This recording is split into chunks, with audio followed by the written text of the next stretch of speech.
To understand why any of this matters, go back to the early 1970s. Fish farmers across the American South had a problem. Their ponds kept clogging with algae. Expensive to clean out, worse to ignore. So somebody had an idea. Import a fish from China that eats algae all day long. Drop a few Asian carp in a pond, and the water stays clean almost by itself. It worked exactly as advertised. Then, the ponds flooded. Flooding is the oldest story the Mississippi Basin knows how to tell. And when the water rose in the late 1970s, it carried the carp straight over the pond walls and into open river. From there, the outcome was already written. A single female silver carp can drop 500,000 eggs in one season, sometimes over 1 million. They reach breeding age in 2 to 3 years, and American rivers had nothing built to stop them. No predator, no disease, nothing able to say no to a fish this size, this hungry, this quick to multiply. Within 2 decades, the carp had pushed up through the Mississippi and into the Illinois River, and they didn't just move in, they took over. In some stretches, they climbed to nearly 70% of the entire fish population by weight. Pull a net anywhere along those reaches, and you'd get carp, carp, carp, and maybe, if you were lucky, one native fish, gasping somewhere in the pile. And silver carp do one more thing that native fish never learned to do. They fly. A boat motor spooks them, and a 10-pound fish rockets straight up out of the water, sometimes 10 feet in the air. Picture cruising down the river at 30 miles an hour with a fish the size of a bowling ball coming straight at your face. The state keeps records of what these fish do to people. Broken bones, concussions, black eyes. Boaters knocked flat in their own hulls by something they never saw coming. Here's why nobody could just let that slide. The Illinois River runs north and connects through a man-made canal straight into Lake Michigan, one of the Great Lakes, drinking water for tens of millions of people. A fishery worth billions of dollars a year. And if the carp ever reached that water and settled in, they were going to do to the Great Lakes exactly what they'd already done to the Illinois River. So the fight for that river stopped being about a fish problem. It became about keeping one door shut for good. If you throw enough money at a problem, it should go away. That's the theory, anyway. Long before Brandon Road ever broke ground, agencies were already improvising. They ran electric current through stretches of canal, trying to shock carp back downstream before they got any closer to the lake. They dumped poison straight into sections of the river, trying to kill carp off in one spot at a time. Neither approach came close to touching the population at scale. You can shock a channel. You can't shock an entire river system, not one running hundreds of miles, not against a fish this fast to multiply. In 2002, engineers sank a permanent electric barrier into the canal roughly 40 miles from Lake Michigan, built to shock any carp that tried to swim past it. It held the line, mostly. But holding a line isn't the same as winning, and the carp kept pressing. So more money went in. Officials studied splitting the two water systems apart completely, a project that would run into the billions on its own. And now, there's Brandon Road, a facility near Joliet designed to be the last line of defense. Engineered water jets, underwater speakers, bubble curtains, all stacked on top of the electric field, all aimed at one 700-foot stretch of canal. The federal price tag on that single project runs well past $1 billion, and it's still not finished. Here's the part that should stop you. None of it, on its own, ever shrank the population. A carp can lay 1 million eggs in a season. You can't out-barricade that kind of math. The government built a wall, and the wall held the line. But holding a line forever against a fish that reproduces like this was never going to be a plan. It was going to be a permanent bill. Somebody had to find an answer that didn't cost $1 billion and a decade of construction. And the answer that worked came from a completely different direction.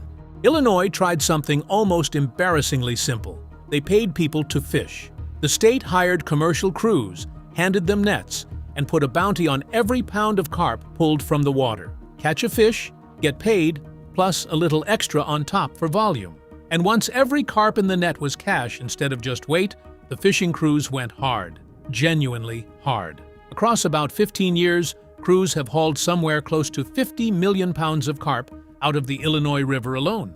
Add every other Illinois waterway to that total, and the number climbs close to 80 million pounds. You don't pull that much fish out of a river with a rod and a hook. The crews use something called the unified method, a technique borrowed from Chinese commercial fishing.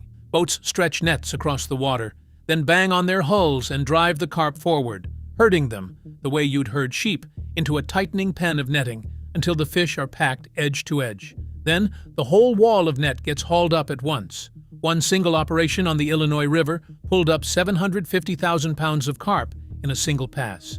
And then it gets stranger. Crews started tagging individual carp with radio transmitters and dropping them back into the water. Carp travel in schools, so a tagged fish swims straight back to its group, and the crews follow the signal directly to the crowd. A single fish, betraying the location of every other fish around it. Kevin Irons, who runs the state's aquatic nuisance species program, has described the strategy plainly. Hit the fish at the leading edge first, the adults closest to Chicago, because killing the breeders there cuts off the next wave of eggs before it's ever laid. Fewer adults, fewer babies, less pressure pushing toward the barrier every single season. Here's where the story gets almost funny. Carp is a decent fish to eat. Mild white meat, low in mercury, plentiful enough that supply was never the issue. The problem was the name. Nobody wants to order something called carp off a menu. So in 2022, Illinois spent about $600,000 solving a branding problem instead of a biology problem. They renamed the fish Coppy, short for copious, because there are so many of them in the water. They lined up chefs, restaurants, fish markets, Coppy burgers, Coppy tacos, even smoked, sitting behind glass at fish counters across the state. The logic was blunt, and it turned out to be right. If restaurants want Coppy, fishermen catch more of it to sell. More demand means more nets in the water, which means more carp coming out. Within a couple months of the campaign launching, removal numbers were already climbing past what officials had projected for the entire year. So that's Force 1. People, nets, and dinner plates, together dragging tens of millions of pounds of an invasive species out of the river. One paycheck and one plate of tacos at a time. Force 2 is where this story stops being about human effort entirely. For more than a decade, the leading edge of the carp invasion has stalled out roughly 50 miles short of Lake Michigan. It sat there, it didn't cross, and for years, nobody had a clean explanation for why. Then, in 2024, a team led by Corey Susky, a professor at the University of Illinois, decided to test it directly. His team trucked water from that exact polluted stretch back to a lab, filled tanks with it, and set up cameras overhead. Then they took young silver carp, fish that had never seen that stretch of river, and dropped them straight in.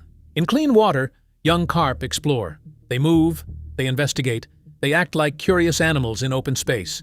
In the polluted water, they went sluggish almost immediately, barely drifting from where they landed. Susky described exactly what was happening in that tank. The fish were hunkering down, coping, waiting for conditions to improve, rather than pushing forward into something worse. Every foot they swam into that dirtier water cost them energy just to survive it. So, mostly, they didn't. Chicago's own pollution, decades of it, dumped into that stretch of water long before anyone was thinking about carp, had built an invisible wall, and the fish were choosing not to cross it. Stack that against everything else working in that same stretch. Concrete riverbanks near the city with nowhere good to spawn. Locks and dams chopping the river into disconnected sections. Paid crews netting non-stop just downstream. None of those pieces were designed to work together. Nobody planned this combination. It assembled itself, piece by piece, out of decisions that had nothing to do with each other. You've probably seen the other version of this story. It's the one that went viral. An ancient armored predator fish, the alligator gar, quietly returning to the river and eating the invaders back into submission. A hero fish. A clean ending. It's a great story. It's also not what's happening, and the people running Illinois' actual GAR program have said so repeatedly for years. Dan Stevenson, the state's chief of fisheries, has been asked about this exact theory more times than he'd probably like to count. His answer hasn't changed. There will never be enough alligator gar in the water to make a dent in the carp population. The program stocking gar back into Illinois rivers wasn't built to fight carp at all. It exists to bring back a native species that people wiped out decades ago, for reasons that go back long before the carp ever showed up. And even setting that aside, a gar's mouth can only open so wide. It can take a carp while that carp is small, in its first few months of life. After that, the carp simply outgrows what the gar can physically swallow. That doesn't mean nothing in the river eats carp. Near Alton, Illinois, researchers found adult silver carp in 70% of the blue catfish stomachs they checked. Real, published, peer-reviewed work. But even that comes with a catch the viral version leaves out. Most of those carp were too large for the catfish to have caught alive. The scientists' conclusion was that the catfish were mostly scavenging, not hunting. A useful, honest data point. not a monster with a plan. So if you were hoping for a single ancient fish riding in to save the day, that's not this story. The real one is less cinematic and, honestly, more impressive. Paid fishermen, a rebranded fish taco, and a river polluted enough by accident to build its own wall. Line it all up, and here's what's actually holding the carp back from Lake Michigan. Not a monster, not a single billion-dollar machine either, although the machine helps. It's people getting paid by the pound to net fish. Diners ordering copy tacos instead of turning up their noses at carp, and a stretch of dirty water that nobody engineered on purpose, quietly doing a job nobody assigned it. That front line has held around 50 miles from the lake for over a decade now. A handful of individual carp have slipped past over the years, one in 2010, one in 2017, one in 2022, each caught within a few miles of the shoreline. But every time, crews searched hard and found no breeding population waiting behind them. Single fish, never a foothold. The fragile part is this: every piece of that system only holds as long as somebody keeps paying for it. Stop the bounty checks, and the nets come out of the water. Pull the nets, and the carp still sitting in the lower river.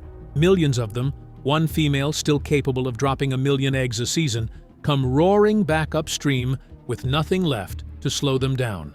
That's why the wall at Brandon Road still matters, even in a story that's mostly about human effort and a happy accident. Finish it, and the door to Lake Michigan closes for good, permanently, regardless of who's still willing to write the check next year. Until then, the whole thing rests on people who never expected to be anyone's hero. A fisheries manager, insisting the ancient fish everyone wants to believe in isn't the answer. A chef putting an unfamiliar fish on a menu. A research team that dropped some fish in dirty water because nobody had bothered to check why they'd stopped swimming. Think about that crew again. The one from the opening.